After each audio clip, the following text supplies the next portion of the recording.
Hi, I'm David Andrade, and this is One Voice News and Opinion. We're going to talk today about what's been taking place in the black community as far as being labeled as anti-Semitic. Certain blacks within the community have stated their opinion on subjects, have recommended people see certain movies, and as a result, they got labeled as anti-Semitic. I feel that the ADL, not the entire Jewish people, because many Jewish people don't agree with what they're doing, but the ADL and organizations like that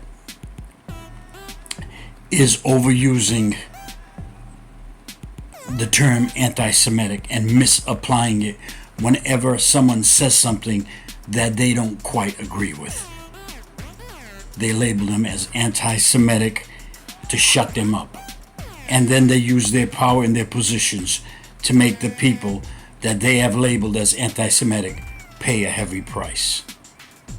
And so we need to address this issue, and we need to ask them if they are willing to make apologies and changes in their own thinking and their own teachings about other people that are non-Jewish. And then this way, we can all come together as one. Now, I am not anti-Semitic. I know I risk being labeled that for expressing my opinion, but it's a thing we got to remember. It's not all the Jewish people that agree with this labeling others of anti-Semitic. But it seems to be many of those that have the power, such as those involved with the ADL. It's the Anti-Defamation League. It's an organization set up to address issues of people who say nasty things about the Jewish people or the Jewish religion. So today I'm going to talk about what the Talmud, which is the Jewish people's main religious book, teaches and says about non-Jews.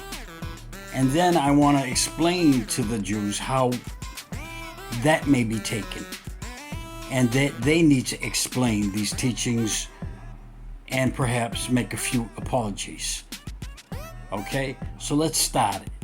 Number one, did you know that the Talmud teaches that the Jewish are considered human beings, and which they are, just like anybody else, but non-Jewish people are considered as beasts in human form? That is in their teaching, in their main book, the Talmud. Look it up if you don't believe me. And as I put these quotes up, you're going to see within the quote itself exactly where it is taken out of the Talmud. So you can go get the book, the Talmud, and look it up yourself to see if it's indeed there.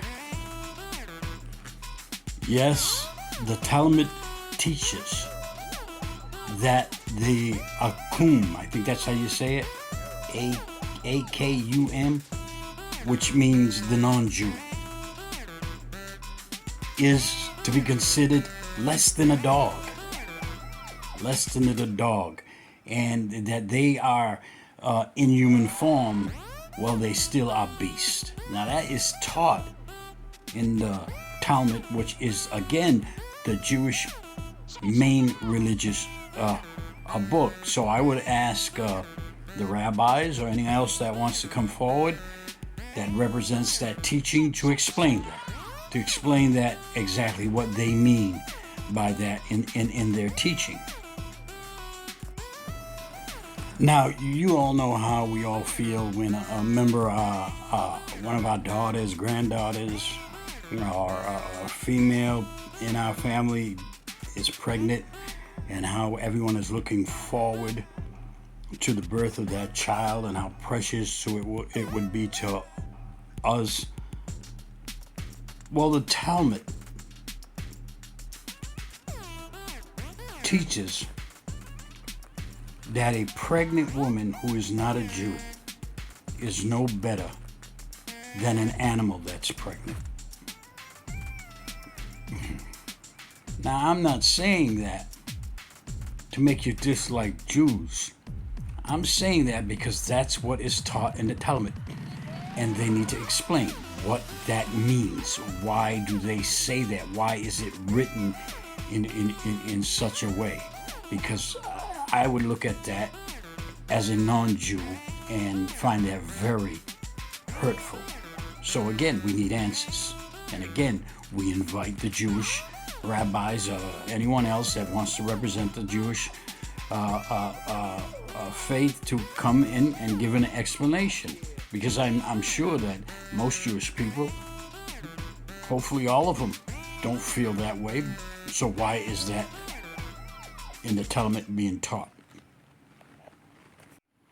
Now the Talmud further teaches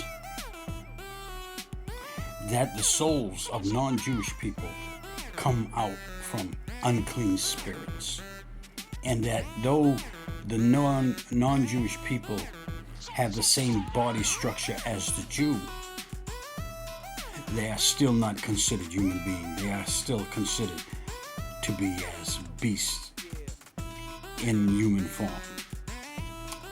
Now I'm going to post up. You're going to see the posting of the quote that I'm taking from the Talmud. You go look it up yourself. You go get your copy of that book and you look it up yourself.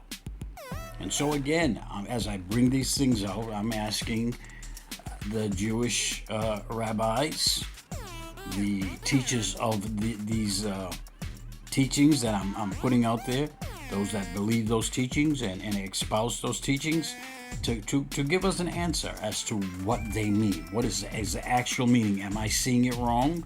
Am I understanding it wrong? Please give us an information. More information so we can better understand and come together. Because you can't just have it one way. You can't have a free pass to criticize anyone you want that says something that you don't agree with. Especially like in the case of Kyrie Irving, the basketball player. He didn't even say anything. He just recommended black folk watch a certain movie called From Hebrews to Negroes. And that's all he recommended, and he got chastised. He was made to grovel. They wanted him to grovel before they would give him his livelihood back. I mean, that's pretty bad. That's pretty disgusting. Just for recommending a movie that's being sold outright on Amazon and not saying anything to Amazon about selling the movie on their platform. So you see, so we need answers too. If answers can be demanded from us, and we have the same right to demand answers from those who question us. No one is above criticism. Not the Jewish community, not the black community, not the white community. No community is above criticism or above question.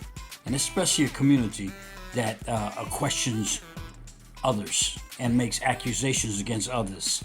I guess the other people that they're making those accusations against have a right to speak up and question their accusers. Now let's continue.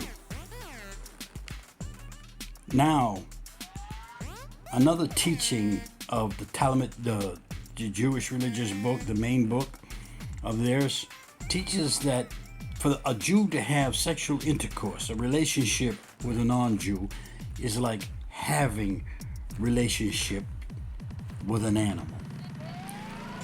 Now, I ask you, if that was said about you, wouldn't you feel insulted? Wouldn't you feel that that was anti whoever that was said about? That having intercourse, having a relationship with those people was like having a relationship with an animal? Now, anybody who teaches that or has that as part of their teaching is in no position to label anyone as anti-them. I'm sorry, but if you got a teaching like that, how are you going to call Kanye anti-Semitic because he spoke out against a small portion of Jewish people, the ones that had control over the music industry. And he said something about him that you didn't, about them that you didn't like, and you labeled him as anti-Semitic when you have a teaching in your book that states that if a Jew had relationship with a non-Jew, it was the same as having a relationship with an animal. How do you justify that? So again, come on and give us an explanation.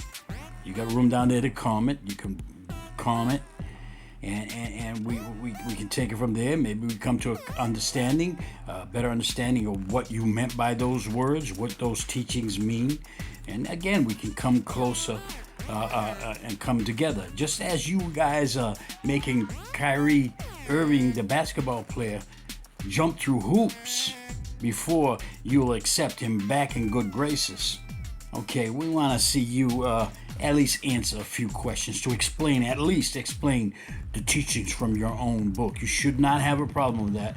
And by me asking you to do that, certainly cannot be considered anti-Semitic. It would be an opportunity for you to promote your teaching, right?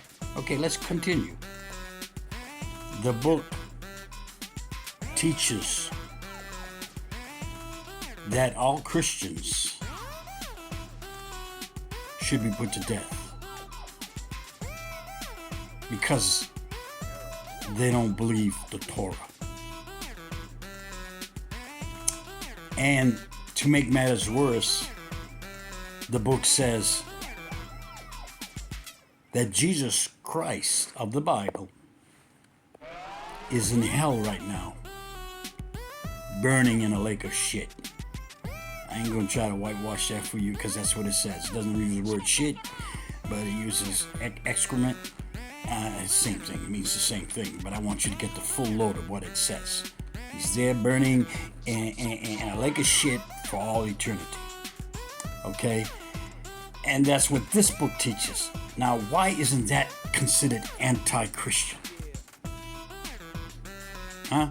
And how can you justify stating that about the leader, the most important figure of a religious belief, saying that about that figure? It wouldn't be prudent for us to speak badly of the prophets that the Jewish people accept. I probably think the main one being Abraham. I could be wrong, but I would never disrespect that, and because I know Abraham is all part of that lineage and so forth. So it's things like this that we have a right to ask, and I'm not doing it in a vindictive way. I do it because the ADL and those like the people that run the ADL need to understand that if you can label other people as anti-this, anti-that, and question them and accuse them, then we reserve the same right in an effort to defend ourselves and in an effort to slow you down from labeling everyone you disagree with as anti-Semitic. Then we reserve the same right as you have, the right to question you and to question what you believe and to ask you to explain it, and then to ask you to repudiate the beliefs that say non-Jews are animals, that non-Jews' children are animals, that the former of the Christian religion is burning in a lake of shit. We can demand of you, if these things prove to be true, to repudiate and to take sensitivity courses and go speak to black leaders and other religious leaders and so forth, so that you can have a better understanding of how we feel when things like that are said about us non-Jewish people. Okay? I don't think neither Jew, Christian, Muslim, Buddhist, we all need to respect each other. We shouldn't go around saying and teaching insulting things about one another. Okay, we need to go really look at our teachings to see if they're really aligned with what true scripture says, or is it a misinterpretation? Okay, all right, that's all I'm gonna say. And I'm David Andre. This is One Voice News opinion. Okay, and no, I am not anti-Semitic, anti-Jewish.